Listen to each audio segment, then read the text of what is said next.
అందరికీ ఇష్టమైన కూర, పాత రోజుల కూర. ఈ రోజుకైనా రేపు తింటే చాలా టేస్ట్గా ఉంటుందండి.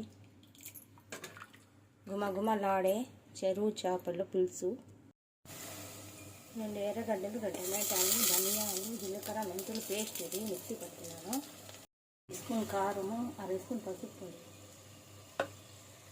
పచ్చి కొబ్బరి మసాలా.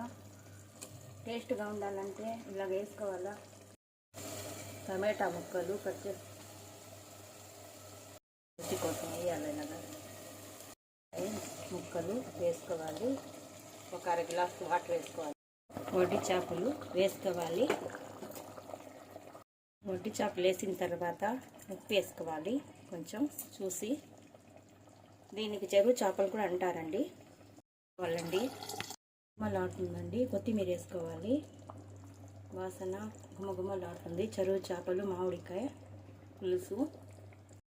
చెరువు చేపలు మామిడికాయ పులుసు రెడీ. చాలా రుచిగా, చాలా టేస్ట్గా ఉంటుంది.